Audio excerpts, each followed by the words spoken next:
Bismillahirrahmanirrahim. Assalamualaikum warahmatullahi wabarakatuh. Syukur alhamdulillah kita bisa berjumpa kembali di channel Muhasabah Fiddin.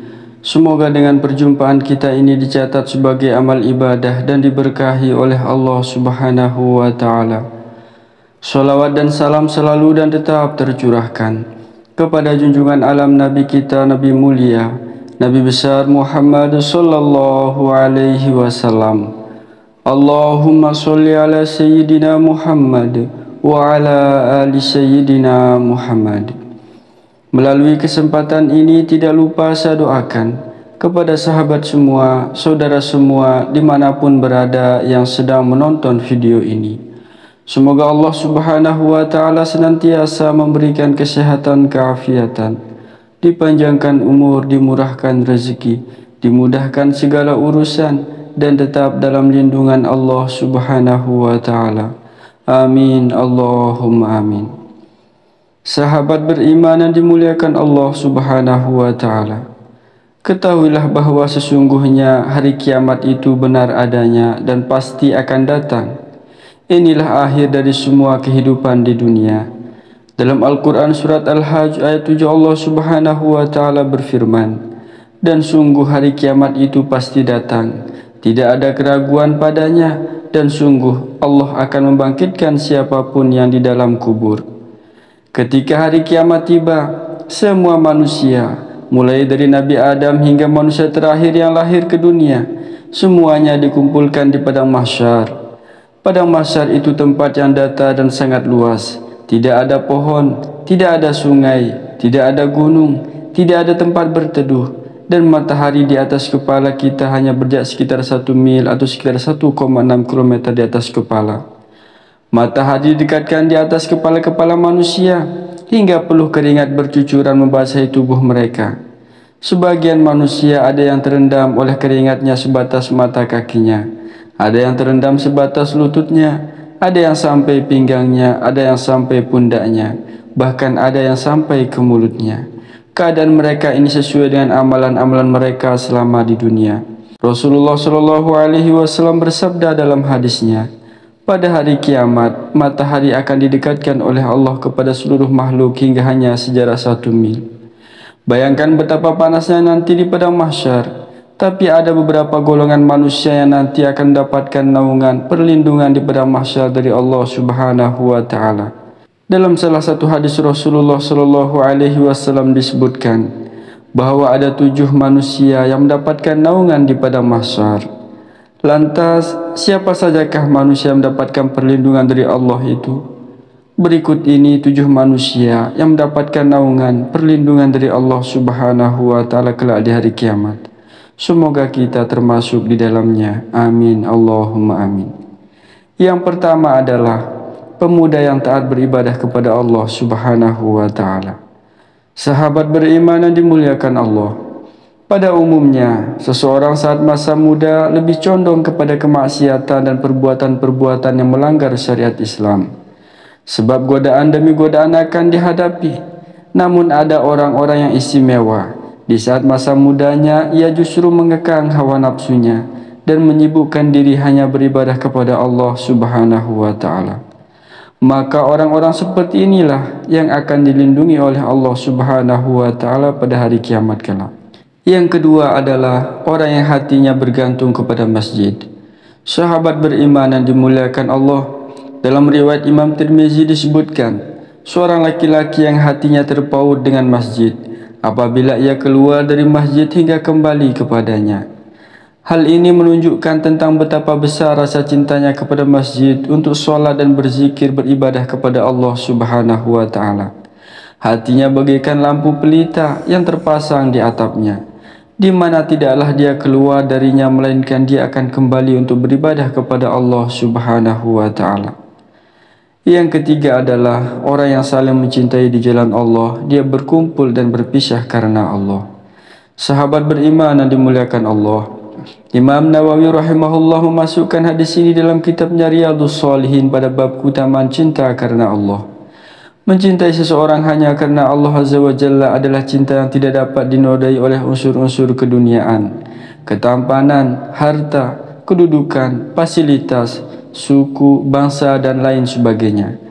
Akan tetapi dia melihat dan mencintai seseorang karena ketaatannya dalam melaksanakan perintah Allah Subhanahu wa taala dan kekuatannya dalam meninggalkan larangan Allah.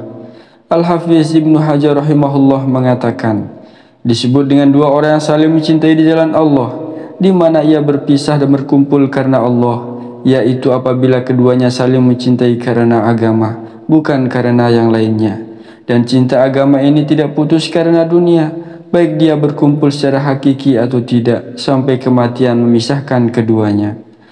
Maka oleh sebab itu, apabila kita mencintai seseorang karena ketaatannya dalam melaksanakan ketaatan kepada Allah Subhanahu wa taala dan kesungguhannya dalam menjauhi larangan Allah, maka dianjurkan oleh Rasulullah sallallahu alaihi wasallam agar kita memberitahukan kepadanya.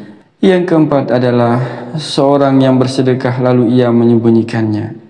Sahabat beriman yang dimuliakan Allah, Rasulullah sallallahu alaihi wasallam bersabda, seseorang yang bersedekah dengan satu sedekah lalu ia menyembunyikannya sehingga tangan kirinya tidak mengetahui apa yang diinfakkan oleh tangan kanannya.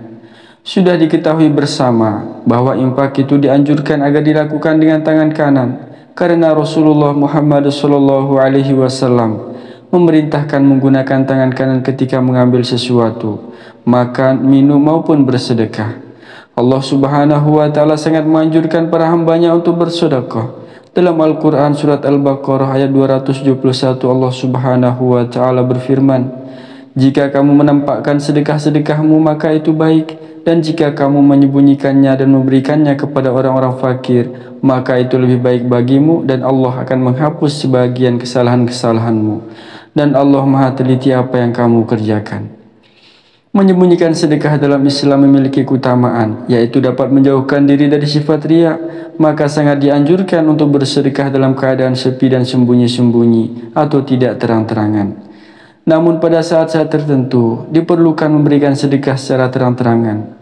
Misalkan di suatu tempat ditempati orang yang sangat sulit untuk bersedekah, maka dianjurkan untuk memulainya secara terang-terangan agar menjadi contoh bagi mereka. Rasulullah sallallahu alaihi wasallam bersabda, barang siapa yang memulai sunnah dalam Islam dengan sunnah yang baik, maka diberikan pahala baginya dan pahala orang yang mengamalkannya setelahnya tanpa dikurangi sedikit pun dari pahala-pahala mereka. Atau kama qala alaihi salatu wassalam. Yang kelima adalah orang yang mengingat Allah dalam keadaan sepi lalu air matanya mengalir. Sahabat beriman yang dimuliakan Allah, seorang laki-laki yang mengingat Allah atau berzikir kepada Allah, berzikir dengan hati dan lisannya, dan dalam keadaan sepi lalu air matanya mengalir. Penyebutan kata laki-laki bukan pembatasan karena ini juga berlaku bagi kaum wanita. Jika seorang muslimah mengalir air matanya tatkala berzikir kepada Allah, maka ia berhak atas naungan Allah Subhanahu wa taala di hari kiamat. Penyebutan syarat dalam keadaan sepi di sini karena di saat itu sangat jauh dari perbuatan riya. Tentang mengalir air matanya karena takut kepada Allah, terdapat beberapa keutamaan, di antaranya tidak disentuh oleh api neraka. Rasulullah sallallahu alaihi wasallam bersabda, ada dua mata yang tidak disentuh oleh api neraka, yaitu mata yang menangis karena takut kepada Allah dan mata yang bergadang karena menjaga peperangan di jalan Allah.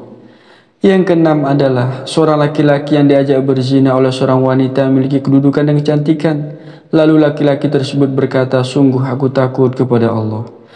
Sahabat beriman yang dimuliakan Allah, Rasulullah sallallahu alaihi wasallam bersabda dalam hadisnya, dan seorang laki-laki yang diajak berzina oleh seorang wanita yang memiliki kedudukan dan kecantikan. Lalu laki-laki tersebut berkata, sungguh aku takut kepada Allah. Hal ini bukan hanya berlaku bagi laki-laki, namun juga bagi wanita.